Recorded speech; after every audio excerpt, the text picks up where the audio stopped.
आप सभी तरह की वीडियोस को लाइक करते हैं। हम भी आपसे आशा करते हैं कि अगर आपको गुरुजी की यह वीडियो अच्छी लगे तो कमेंट बॉक्स में वाहेगुरु जी लिखें और इसे लाइक करें। श्री गुरु नानक देव जी की उदासियां केवल यात्रा नहीं थी, बल्कि पूरी मानवता के लिए ज्ञान और प्रेम का संदेश थी। उन्होंने देश विदेश की यात्राएं की और हर जगह एक ही संदेश दिया, एक ओंकार सतनाम, अर्थात ईश्वर एक है। श्री गुरु नानक देव जी की चौथी उदासी के दौरान वे अरब देश की यात्रा पर निकले। वे मुसलमानों के सबसे पवित्र स्थल मक्का शरीफ पहुँचे। साथ में उनके परम भक्त भाई मर्दाना जी भी थे, जो स्वयं एक मुस्लिम थे। जब वे मक्का पहुँचे तो बहुत रात हो चुकी थी और थकावट भी बहुत थी।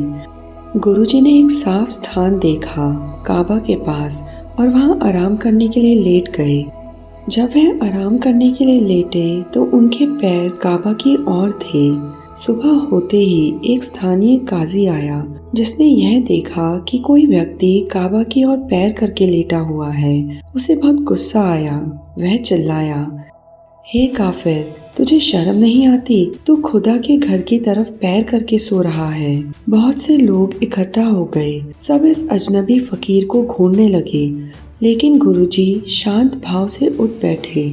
उनकी आंखों में कोई डर नहीं था, केवल करुणा और प्रेम था। गुरु नानक देव जी ने बहुत शांत स्वर में कहा, भाई, मैं तो एक थका हुआ मुसाफिर हूँ। मुझे नहीं पता कि काबा किस दिशा में है। तुम मेरे पैर वहाँ घुमा दो जहाँ खुदा नहीं है।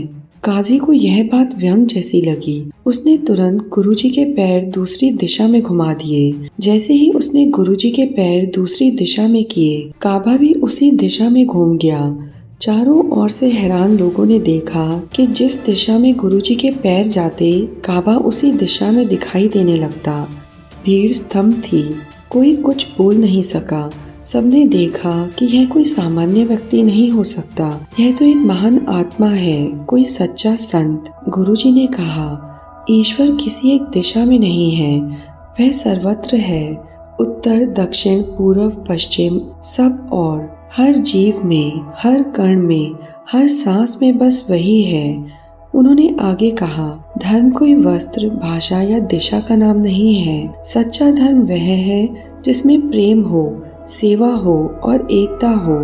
मक्का में मौजूद बहुत से सूफी फकीर और मुस्लिम विद्वान गुरुजी के चरणों में झुक गए।